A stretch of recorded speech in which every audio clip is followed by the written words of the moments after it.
Hi, welcome to the Newbery Chronicles, where two readers are going to be reading through the Newbery Medal winners and podcasting about it. My name is Michael, and with me is Rebecca.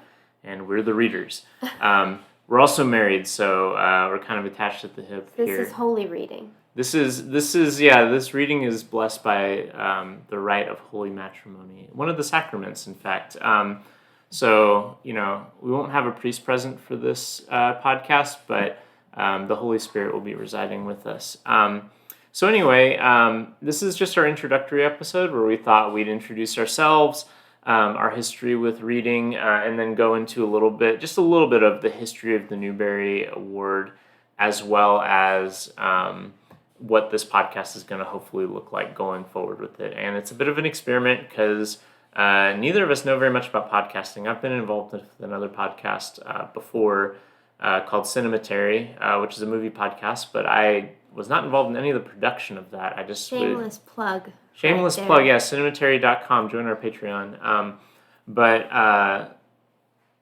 I don't know anything about producing audio, and unless you have hidden talents, Rebecca, I don't think you know either. Not a bit. Yeah, so anyway, this may be pretty rough. We're welcome to constructive criticism about our audio mixing, and I'll be happy to take suggestions about that. And I probably won't know how to take your suggestions to heart because I don't know anything about this except how to press record on Audacity. So we'll see how this goes. Anyway, we just thought we'd start by just letting you know a little bit about who we are, our history with reading and the Newbery books. And then we'll get into the history in a second. But Rebecca, you want to tell us about yourself? Yeah. So I have always loved to read. As a kid, both my parents were educators, so there were always books in our house. Always trips to the library where I could pick what I wanted to read. And I just think that just learning to love reading on your own early on was something that's true for both of us and kind of laid the foundation for why we still love books today.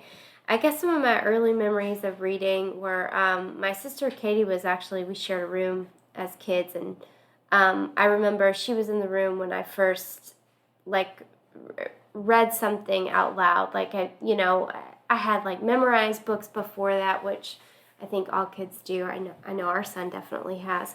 And thought that I was reading. But I remember being in the room with her when I was looking at my book, and then I actually started to read the words, and she was the one that pointed it out, and we had a little celebration. But I think that excitement quickly wore off for her, because for a long time I only knew how to read out loud, and I couldn't read silently, and that's very irritating when you're sharing a room with somebody. But I guess another early memory is I was a pretty early reader, so I went to kindergarten already knowing how to read, but my mom loves to tell the story about when I came home one day crying because I said I didn't know how to read because I didn't know all the words. So I guess I still don't know how to read because I still don't know all the words. But I was very proud that I knew how to read, and I wanted to do my AR, my accelerated reader test, all by myself, and my teacher wouldn't let me.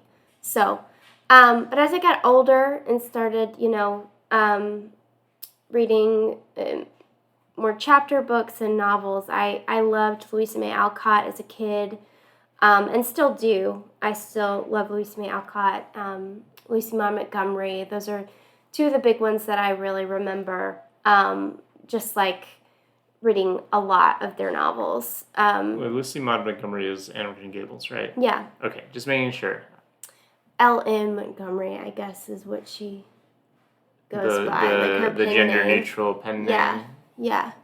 So, those were some big ones. There's definitely more in there, but I'd say as a young kid, those were two of the big people. And then I majored in English literature in undergrad, which I guess segues into you. It does, yeah, because that's where we met, and we can get into that in a second, so people can know our steamy love story based around English literature. But my story is not too different from that. I was not an early reader. I wasn't really a late reader either. I learned at the exact time that the public school system of Texas deemed that I should learn how to read, which was in first grade. My parents had read to me a ton growing up, though, before that. And so I think I probably took to it really well because of that. And so I remember learning how to read from my first grade teacher, and that really just opening the doors into a world of reading. And my first memory is reading books that weren't just like picture books or anything like that, were reading the books that my parents were reading to me.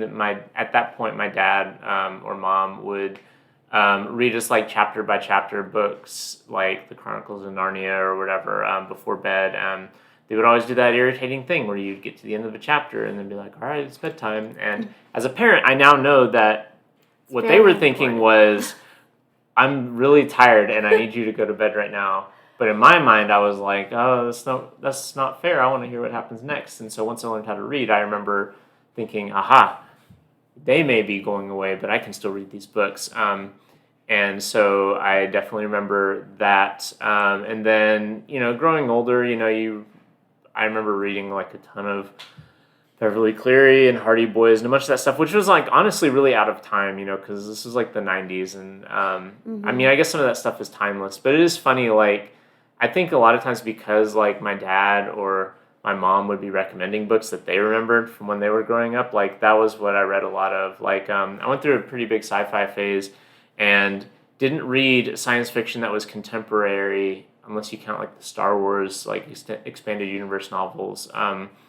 But the other sci-fi that I was reading was like Isaac Asimov and what's his name, Arthur C. Clarke and that sort of thing, at my dad's suggestion.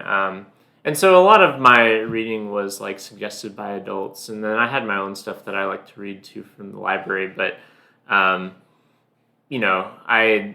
eventually in high school started taking like honors and AP classes in English, and that kind of introduced me to the world of literary fiction, which like I had encountered some stuff before, like reading like Mark Twain or whatever, but getting into like more contemporary literary fiction, like I remember reading the Kurt Vonnegut novel in high school and that sort of stuff, and that kind of like opened more doors as well, until finally you get to be a freshman in college and you're a pretentious literary fiction snob who doesn't read Stephen King anymore, until you start realizing that Stephen King's pretty good anyway. But so that kind of brings us full circle to where we met. Which you want to fill us in on that, Rebecca? Sure. So there was like the first week for freshmen on campus, there was a sit with your department dinner, and Michael and I ended up at the same table and started a conversation about Harry Potter, and the rest is history. We had a class together, World Lit 2, right? Yeah, because there were like two world literature classes. Like one was like the classics and like classics in terms of like Greek and Roman stuff. Right. And then there was the other World Lit 2, which was like anything besides that, I guess. Because we read like, what did we read? It was like stuff like all from like the smattering of like 17th century through the present, like with those like Norton anthologies. But yeah, we had that class together. Yeah. And so we would walk back from that class together, because we didn't have a class after that, and we would talk about books and would share books and titles, and it was just really sweet time.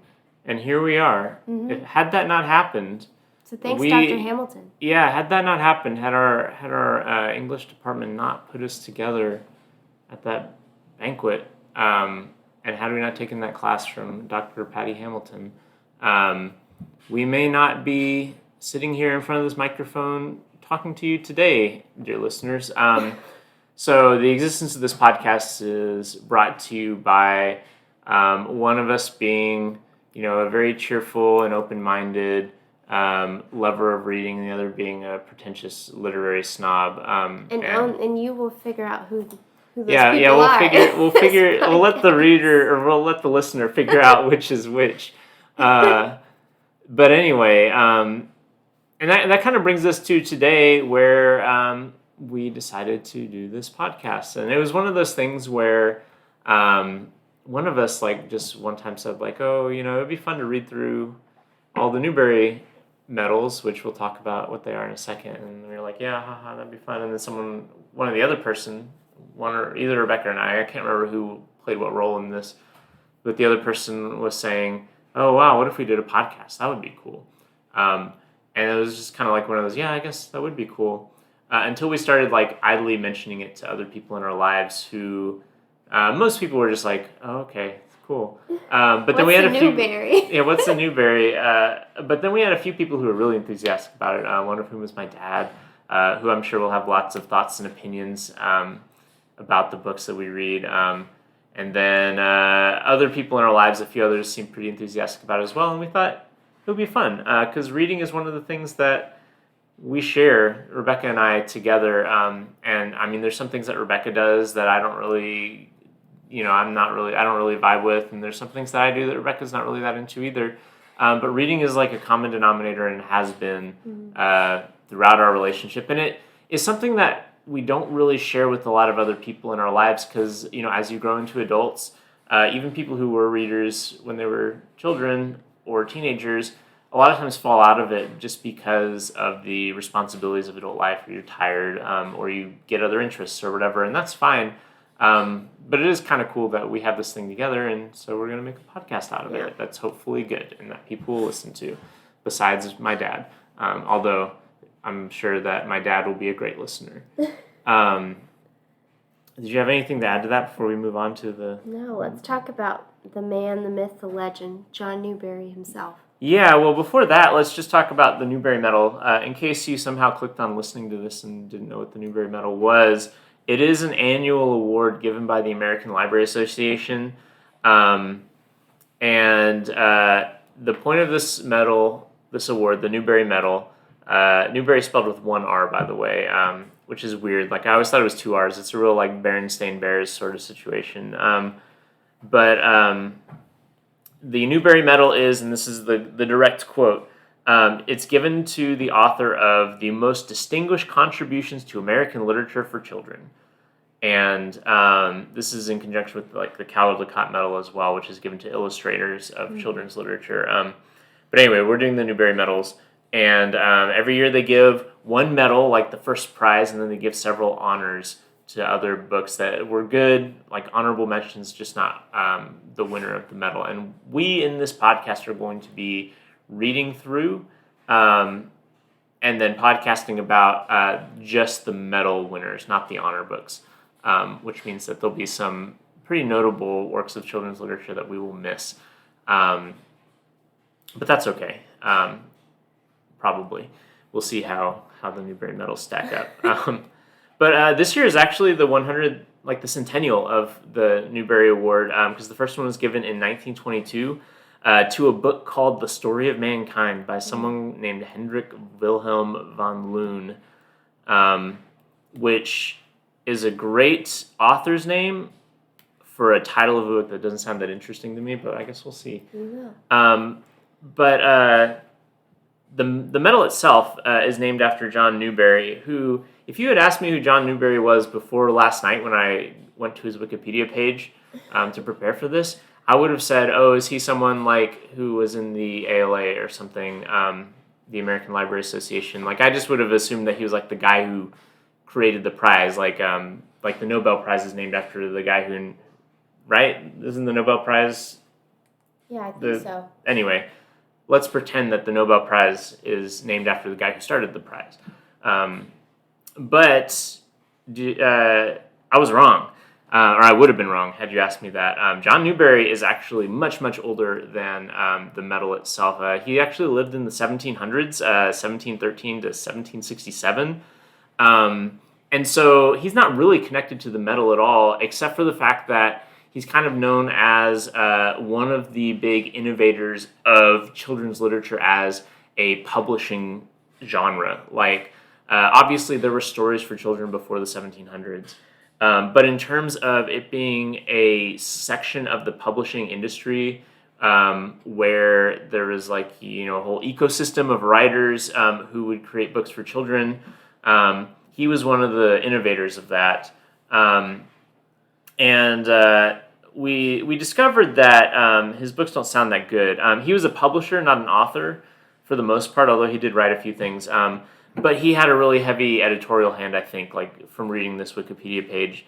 And so he would publish books such as one called The History of Little Goody Two Shoes, or another one called, probably the best title of children's literature of all time, The Newtonian System of Philosophy Adapted to the Capacities of Young Gentlemen and Ladies. And his whole philosophy, and the reason why he wanted to publish books for children, is that he believed, along with a lot of like Enlightenment era people like John Locke, that people learned best and people's virtuous behavior showed itself best, not when you gave people consequences in traditional discipline, but when you allowed people to learn and play.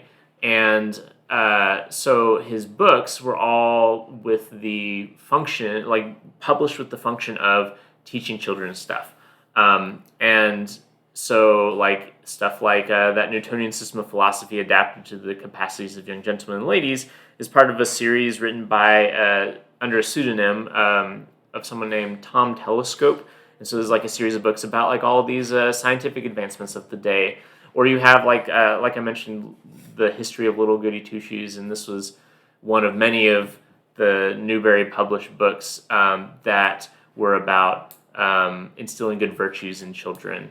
And so like Little Goody Two Shoes is about this orphan who doesn't have any shoes, and then this orphan gets shoes because they're virtuous somehow, and then they go from rags to riches. Like, all you need is shoes, and then it's just the highway to success. But I think that a lot of children's literature at the time, and even to a certain extent, like throughout like our childhoods, we both read stories like this too, where the point of the books was to instill good morals in children. So they're very didactic, very goofus and gallant sort of stuff.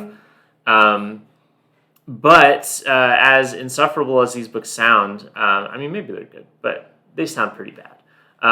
But as insufferable as these books sound, they were really popular and really cemented the idea of children's literature as a thing.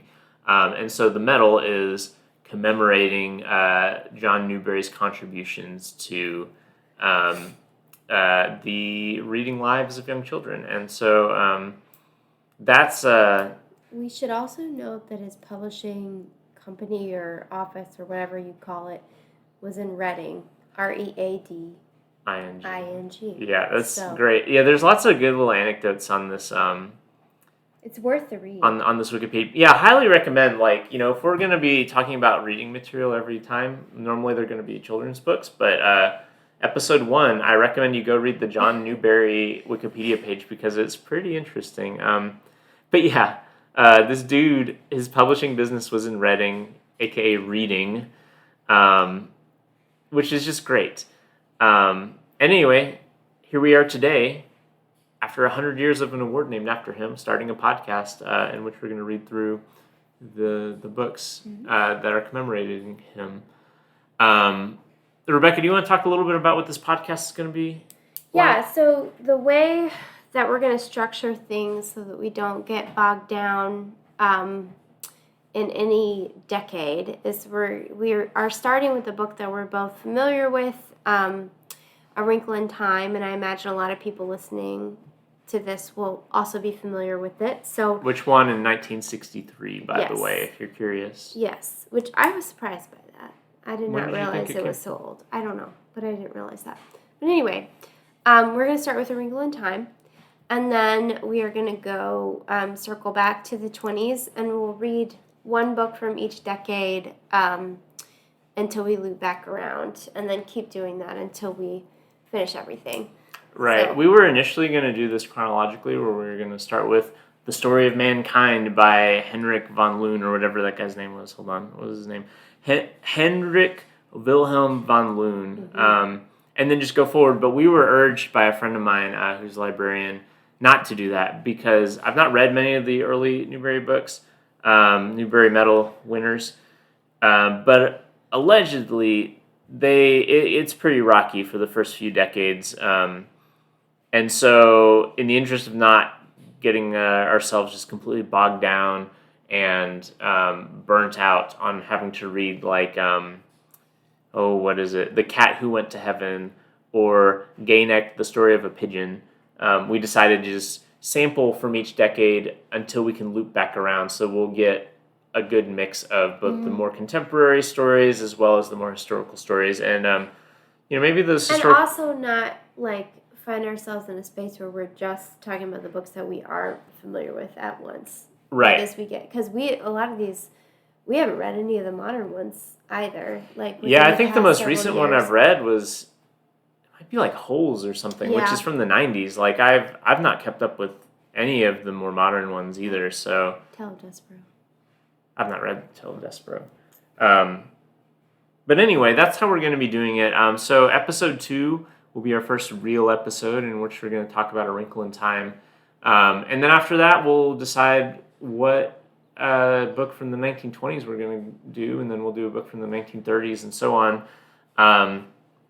So yeah, if you guys are interested in reading along, we'll always announce what the next book is at the end of the episode we're on. And we'll also always start out with a summary of the book, so that if you're not interested in reading all of these, but you want to be a part of the discussion, we'll definitely tell you what the book's about. Right. And I don't know how spoilery we'll get, but we'll probably assume that people listening have read the books, or at least are interested in hearing enough about the book that it will be as if you've read it. So right. Yeah. Well, if there's anything that we don't really want to spoil, I'm sure we'll, tag it as a spoiler, for the next minute or whatever. But I think for the most part, it'll be pretty low-key conversations where you can have read the book or have not. Maybe all the Cat Who Went to Heaven fans out there are going to really love our podcast. Maybe that might be our favorite one. We don't know. Maybe no one's going to have read that book. Who knows? But that'll be our format going forward, and we hope it's good. We've never done this before. Yeah. So that brings us to the close of this episode, episode 1.